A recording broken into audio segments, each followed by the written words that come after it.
صل على رسوله الكريم أما بعد أعوذ بالله من الشيطان الرجيم بسم الله الرحمن الرحيم اليوم أكملت لكم دينكم وأتممت عليكم نعمتي ورضيت لكم الإسلام دينا أما بعد. محترم عزیز بھائیو، یہ مہینہ جس میں ہم بھی گزر کر رہے شعبان کا مہینہ ہے، یہ مہینہ قدر اور احترام والے مہینہ ہے۔ میرے نبی صلی اللہ علیہ وسلم اس مہینے کے اندر کثرت سے روزہ رکھا کرتے تھے، اور اللہ کے رسول صلی اللہ علیہ وسلم سے پوچھا گیا کہ اللہ کے رسول، آپ اس مہینے کے اندر کثرت سے کیوں زیادہ روزہ رکھتے ہو؟ آپ علیہ السلام نے فرمایا کہ ذاک شہر، یہ وہ مہینہ ہے جس کے اندر لوگ غافل ہوتے ہیں، لوگ اللہ تعالیٰ کے ذکر سے، اللہ تعالیٰ کی یاد سے یہ غافل ہوتے ہیں، اور یہ وہ مہینہ ہے جو رجب اور رمضان کے درمیان ہے، اور اس مہینے کے اندر لوگوں کا جو اعمال ہے اللہ رب العالمین کے ہاں پیش ہوتے ہیں۔ تو اللہ کے رسول صلی اللہ علیہ وسلم نے اس مہینے کی خصوصیت بیان فرمائی کہ یہ باقی کوئی بھی ایسا مہینہ نہیں ہے کہ جس کے اندر پورے سال، یہ پورے مہینہ اللہ تعالیٰ کے ہاں عبادات، اللہ تعالیٰ کے ہاں لوگوں کا جو اعمال ہے یہ پیش کیا جائے، باقی کوئی ایسا مکمل مہینہ نہیں ہے۔ اور اسی طرح پیر الجمعرات کے دن بھی، پیر الجمعرات کو بھی اللہ تعالیٰ کے ہاں لوگوں کا جو اعمال ہے یہ پیش ہوتا ہے۔ اللہ کے رسول نے کیا فرمایا؟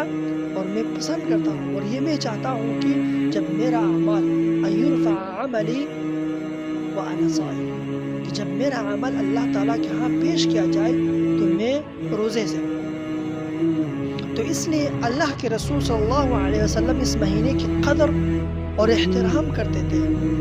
وجہ یہ تھا کہ اس مہینے کے اندر اللہ تعالیٰ کے ہاں اعمال پیش کیا جاتے ہیں، تو اللہ کے رسول صلی اللہ علیہ وسلم اس مہینے کے اندر کثرت سے روزہ رکھتے ہیں، یہاں تک کہ آتے ہیں کہ اللہ کے رسول پورے مہینے کو روزہ رکھ کرتے ہیں، یصومہ کلہ، یعنی پورے مہینہ روزہ رکھ کرتے تھے۔ تو اس مہینے میں ہمیں چاہیے کہ کثرت سے روزہ رکھیں، اور مکمل مہینہ روزہ رکھنا یہ درست نہیں ہے۔ یہاں تک علماء کہتے ہیں کہ جو آخر اس شعبان کے جو آخر 2-3 یا 4 دن رمضان سے پہلے اس کو فاصلہ رکھیں، روزہ نہ رکھیں، تاکہ شعبان اور رمضان کے درمیان آپس میں فاصلہ آ جائے، آپس میں اتصال نہ ہو۔ تو شعبان کی 15ویں تاریخ سے پہلے بھی ہم روزہ رکھ سکتے ہیں، یا اس کے بعد بھی رکھ سکتے ہیں۔ اس طرح ہے کہ رمضان سے 2-3 دن پہلے ہم روزے کو چھوڑائیں، اور تاکہ ہم چست ہو جائے، اور تاکہ رمضان کی تیاری کے لیے ہم کچھ کھا پی سکیں اور تھوڑا سے چست ہو جائے۔ تو اس لیے اللہ کے رسول صلی اللہ علیہ وسلم اس مہینے کے اندر کثرت سے زیادہ روزہ رکھا کرتے تھے۔ ایک تو وجہ یہ تک اس مہینے کے اندر اللہ تعالیٰ کے ہاں پورے مہینے میں اعمال اللہ تعالیٰ کے ہاں پیش کیا جاتے ہیں۔ تو اس لیے اللہ کے رسول صلی اللہ علیہ وسلم اس مہینے کو اور اس مہینے کے اندر کثرت سے زیادہ روزہ رکھتے تھے۔ عائشہ رضی اللہ تعالی عنہ کے بارے میں آتے ہیں کہ عائشہ رضی اللہ تعالی عنہ رمضان کے اندر جو ماہواری کے دن تھے روزے، ان روزوں کی قضائی جو ہے یہ شعبان کے اندر دیا کرتے تھے، کیونکہ رمضان میں بعض ایسا وقت ہوتے اللہ کے رسول عائشہ رضی اللہ تعالی عنہ کے پاس ہوتے تھے،